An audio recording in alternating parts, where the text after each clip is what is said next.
Math is a human-made invention. It's a man-made invention because they say that humans discovered math, right? But is that really true? I mean, think about it. Does the universe actually work with 10 numbers?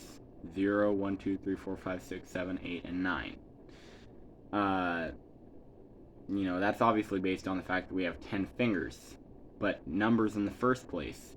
The universe would work on fractions of the whole, parts of the whole. It wouldn't label those things. Like the whole existence of the, theory that you can make an entire different kind of math based on the concept that 0.9 repeating and 1 are the same number, if they're infinitely similar, which they are if it keeps repeating. Well, the deal is basically all of that is man-made. Like we like to say we invented, or we like to say we discovered math. We did not discover math. There is no such thing as degrees. That's a man-made invention. Degrees on a compass. That's not something that exists. Uh, Furthermore, statistics, the way that we measure out statistics, that is probably not the way that the universe measures out probabilities for certain events. That is not the way things actually work. When we say we discovered math, in reality, we invented something that could be used to replicate real world scenarios, but we did not discover math, we invented it. It has nothing to do with any objective reality. And the same thing is true for things like 432 hertz, okay, of noise. We invented the numbering system for hertz in the first place. We invented that. There's nothing sacred about 1 hertz or 2 hertz or, 345 hertz or 432 hertz. It's not like that. All of those are numbers that seem special because they repeat themselves or they have a geometric sequence, which we invented. But in reality, there is no sacred tone. There are some frequencies, definitely not the ones being pushed by the New Age movement like 432 and 123 and those are just synchronicities, because synchronicities do happen.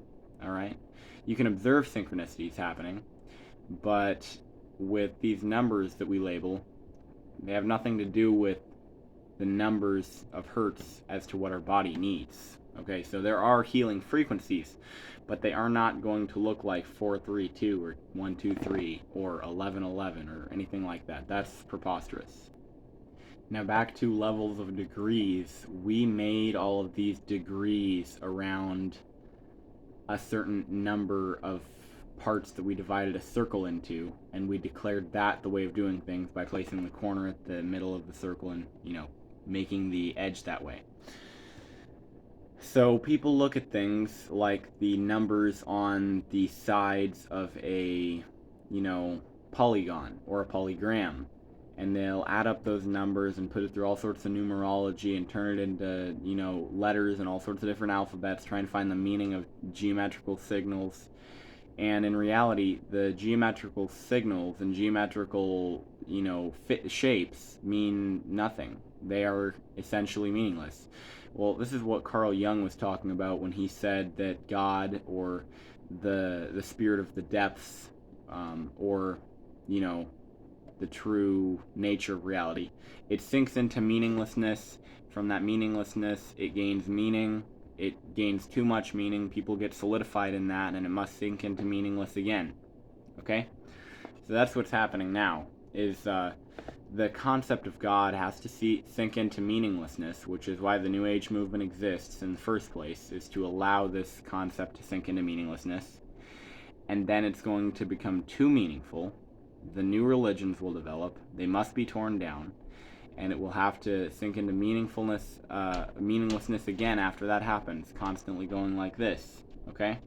Unless we can realize that fundamental truth that it is sinking between meaninglessness and meaningfulness. Will we create the meaning? We always create the meaning. Once you acknowledge the wheel and the cycle and the bounce motion of karma, then you can actually overcome karma. Now, coincidentally, subjectively, I've chosen to believe through self-convincation that two triangles laced together, a six-pointed star, even though it's not technically a polygram, represents the union of the inner child and the outer self, making the outer like the inner, like it says in the Gospel of Thomas. And by that nature, that is the ascension of karma. When you realize the inner and the outer, and the cycle between the two, becoming small and growing big and growing damaged and having to become whole again after dying, death and rebirth and suffering, like is in, Buddhism.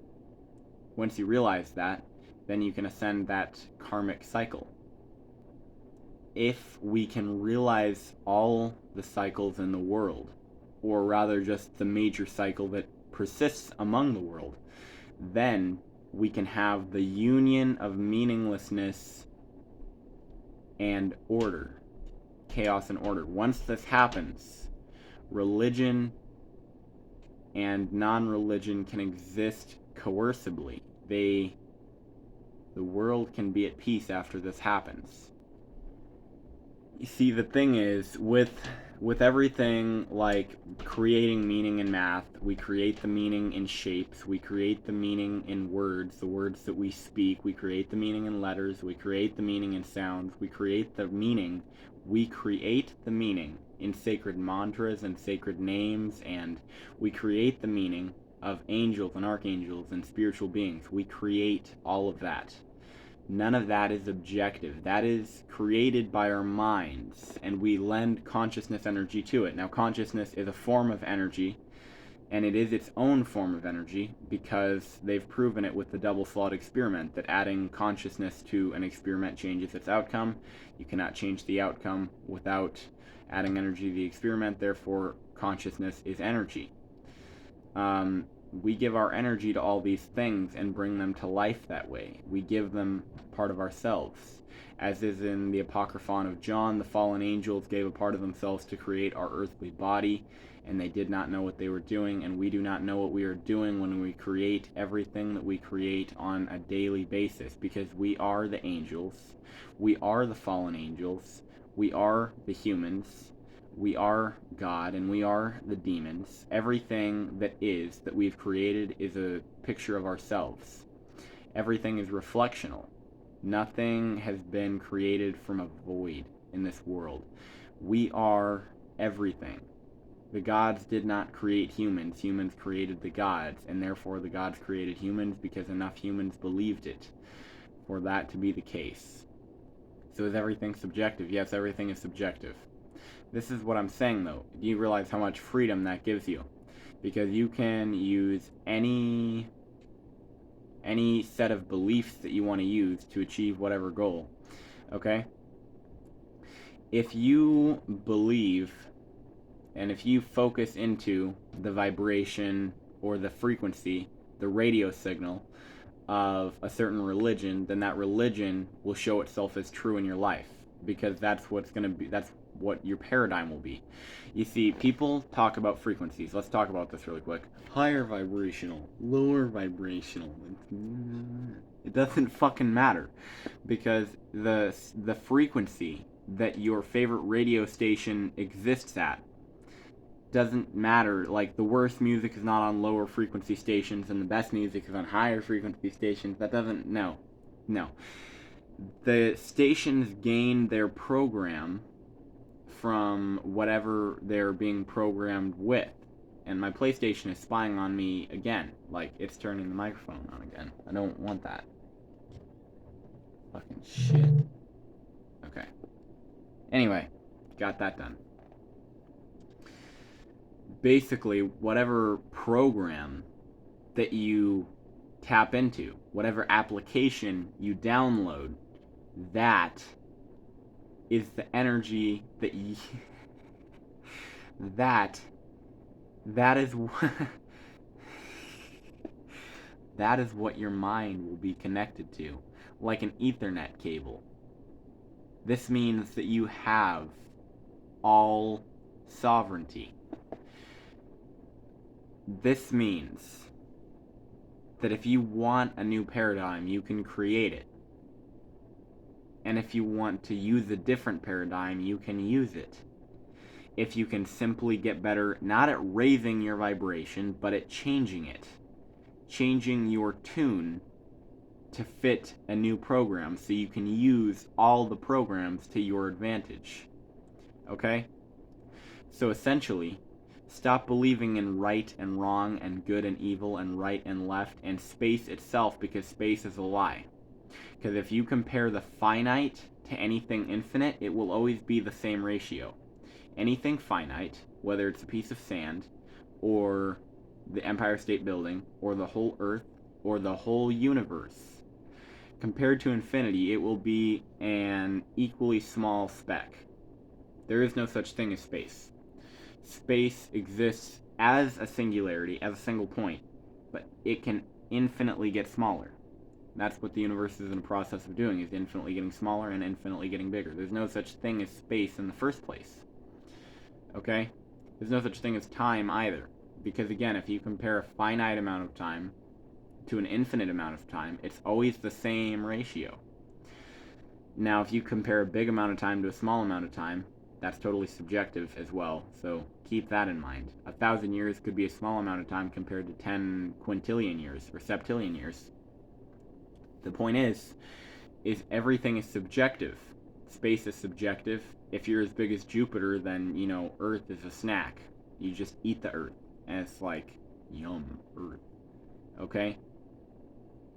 There is nothing objective. Depending on your viewpoint, you change the meaning that way. If you want to bring a snowstorm, then you can learn about the Norse gods of ice and snow.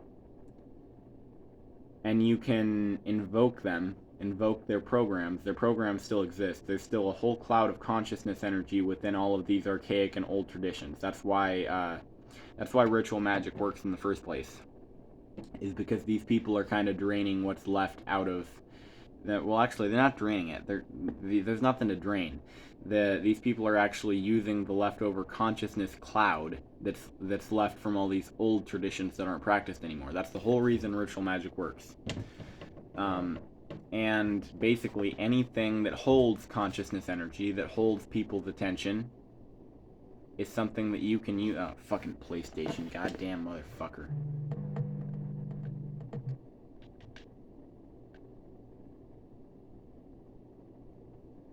Okay.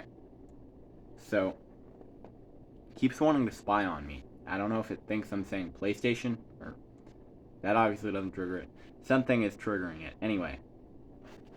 So, yeah, essentially all things are at your fingertips to use. If you want to use Kuji-in or Karayasatahala, or if you want to use the Hindu principles, or if you want to use Nordic traditions, or if you want to use, what the fuck ever, it doesn't matter, because it's all subjective anyway.